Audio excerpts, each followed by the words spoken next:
हमारे यहाँ देखा होगा आपने, कुछ चीजें परंपरा में जोड़ दी हैं। कोई भी नया फल आता है, नई सीजन आती है, तो पहले भगवान को चढ़ाते हैं और उसका एक उत्सव होता है, हर जगह पे होता है, और फिर उसको खाते हैं, उसको कहते हैं प्रसाद। इसका मतलब हुआ कि सीजन में जो फल होता है वो परमात्मा को भी जरूरत पड़ती है खाने की। तो हम तो इंसान हैं, हमने सीजन का फल खाना चाहिए कि नहीं खाना चाहिए? यस सर, खाना चाहिए सर।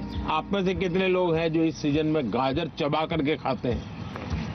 गाजर का हलवा तो खा लेते हो, जूस ले लेते होगे। आपको लगता है पोषण के लिए क्या खाना इसका महत्व है? Yes sir. क्या न खाना इसका भी महत्व है? Yes sir. क्या नहीं खाना चाहिए? Junk food. Yes sir. Oily food. मैदा इसलिए नहीं खाना चाहिए क्योंकि वो ब्लड शुगर लेवल हाई कर देता है। हाँ, अच्छा, ये तो पता चलता है कभी कभी कि क्या खाना क्या नहीं खाना, लेकिन कैसे खाना ये पता है? हमारे दांत कितने होते हैं? 32। हाँ, 32। तो कभी कभी स्कूल में टीचर भी बताते हैं, घर में माँ बाप भी बताते हैं कि 32 दांत है तो कम से कम 32 बार चबाना चाहिए।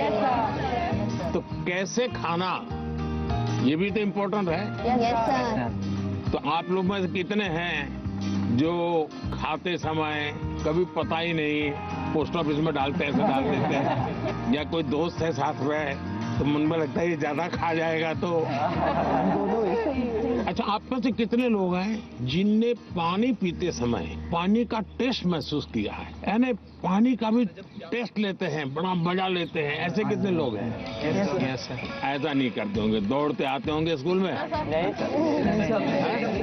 नहीं, देखिए सच बताना यहाँ, ऐसा मत करो। सच में सर। हम जैसे चाय चूस के लेके भरते हैं ना, कभी पानी भी ऐसे पी करके देखना चाहिए, पानी का टेस्ट महसूस करना चाहिए। तो कैसे खाना, क्या खाना, तीसरी बात है कब खाना। सर शाम को अचार नहीं खाना होता, सलाद नहीं खाना होता, सलाद सुबह खाएंगे तो बहुत अच्छा रहेगा।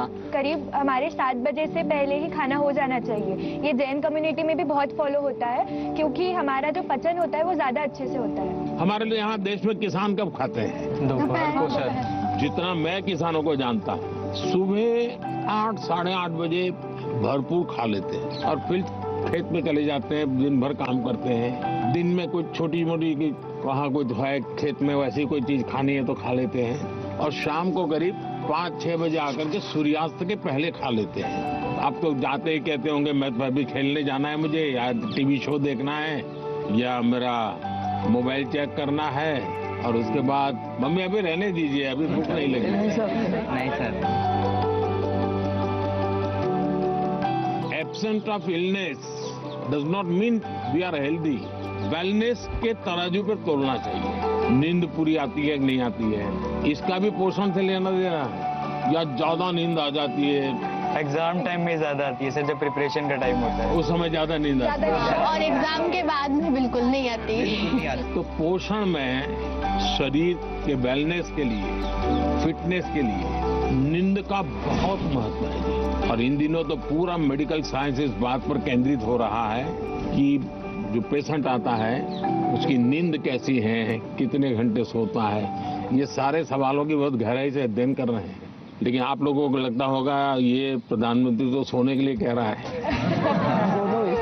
आप में से कितने हैं जो डेली धूप में जाकर के सूर्य स्नान करते हैं? सर जब धूप आती है तब हम लोग स्कूल में या हम लोग असेंबली में खड़ा करना पड़ता है। तो अरुणाचल कुछ कहना था? In Arunachal, there's the land of rising sun, so every morning we take that.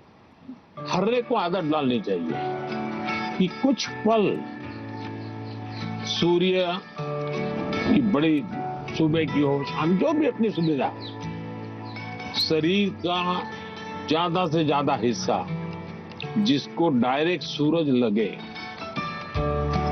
2 minute 5 minute 7 minute, ऐसे नहीं स्कूल जाते समय रात में धूप थी भाई देख लिया धूप को, ऐसे नहीं, योजना से। आप में से कितने लोग हैं जिन्होंने पेड़ के नीचे खड़े रह करके सूर्योदय के बाद कम से कम 10 बार गहरी सांस लेने का प्रयास किया? पेड़ के नीचे खड़े रह करके एकदम जितनी सीना भर जाए इतना सांस जितना दम एकदम लगेगा फट जाएगा। करते हैं रेगुलर। सर गहरी सांस तो नहीं, पर सर बहुत ज़्यादा रिलैक्स मिलता है। मेरा कहने का तात्पर्य था, जीवन में कोई भी प्रगति करनी है, पोषण का महत्व है। आप क्या खाते हैं, कब खाते हैं, कैसे खाते हैं और क्यों खाते हैं। मुझे याद है, मैं एक परिवार में भोजन के लिए कभी जाया करता था, तो उनका एक बेटा गेहूं चावल इसकी रोटी खाता ही नहीं था। तो किसी कहीं उसको टीचर ने कहा होगा या सुना होगा कि बाजरे की रोटी खाएंगे, गेहूं खाएंगे तो ये तुम्हारा चमड़ी का रंग है वो काला हो जाएगा। तो वो चावल ही खाता। ऐसा तो नहीं गूगल गुरु को पूछ करके तय करते हो चलो आज क्या खाना है, ऐसा नहीं करते हो ना? हाँ।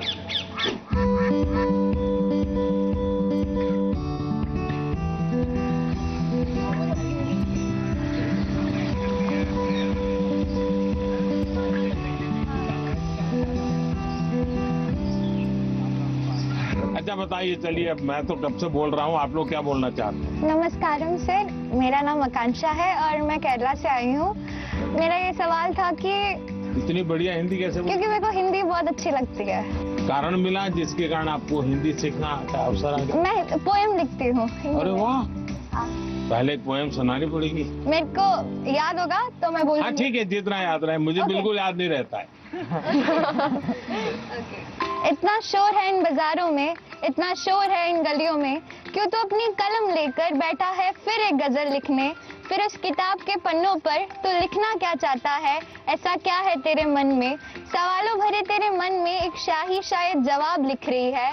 फिर क्यों तू आसमान देखता है, ऐसा क्या है इन सितारों में, ऐसा क्या है तेरे मन में। वाह वाह वाह।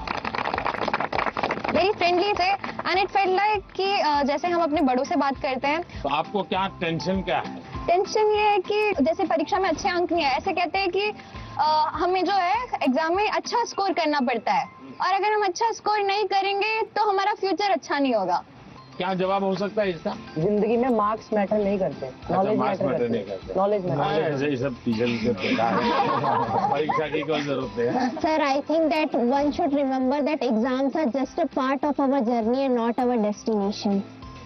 सर हमें नहीं, लेकिन घर में तो कोई समझता नहीं, आप लोग तो समझते हैं। ये हमारे समाज जीवन में दुर्भाग्य से ऐसा घुस गया है कि अगर हमने स्कूल में इतना नंबर नहीं लाया, 10th में इतना नहीं आया, 12th में इतना नहीं आया, तो जैसे जिंदगी तबाह हो जाएगी। Yes sir. और इसलिए पूरे घर में तनाव तनाव तनाव हो जाए। तो रात माँ बाप को तो समझा नहीं सकते, अब तो एग्जाम के 2 महीने बचे होंगे, अब उनको कहो माँ अभी भाषण मत दो, ऐसा तो नहीं कर सकते। आपने अपने आप को तैयार करना है। इसका मतलब आप पर प्रेशर है। सब लोग कहते हैं ये करो वो करो ये करो वो, ऐसा होता है। Yes sir. आप में से कितने लोग हैं जो कभी क्रिकेट मैच होता है तो टीवी पे क्रिकेट देखते हैं? कितने लोग हैं? सब हैं? आपने देखा होगा जब खेलते हैं तो स्टेडियम में से आवाज आती है। Yes sir. क्या आवाज आती है? सर सारे क्राउड सिक्स, सर। कोई कहता है 4, कोई कहता है 6। अब बैट्समैन क्या करता है? आपको सुनता है कि वो उस बॉल को देखता है? अगर वो इसी में लग जाए, उसने सिक्सर कहा है चलो लगाओ सिक्सर, तो क्या हो जाएगा? इसका मतलब कि बैट्समैन उस प्रेशर की परवाह नहीं करता, उसका पूरा ध्यान उस बॉल पे होता है। अगर आप भी इस प्रेशर को मन में न लेते हुए अपना ध्यान, आज मैंने इतना पढ़ना तय किया, ये अगर कर लेते हैं, आप आराम से उस प्रेशर में से भी अपने आप को दिखा सकते। हमारे क्वेश्चंस का रिप्लाई भी दिया सर ने, बहुत अच्छे से उन्होंने हमें समझाया कैसे एग्जाम का स्ट्रेस नहीं लेना है हम लोग को। उन्होंने बहुत कुछ सिखाया। आपको आपके लक्ष्य के बारे में पता है तो आपको ना कोई डिस्ट्रैक्शन, ना कोई भी चीज नहीं रोक सकती है। आपको खुद मोटिवेटेड रहना चाहिए। He said, whatever that stress it may be, like just उन्हें खोल के एंजॉय करो, like don't even think about it. हर समय पर अपने आप को कसना चाहिए। Yes sir. हर बार अपने आप को चुनौती देते रहना चाहिए।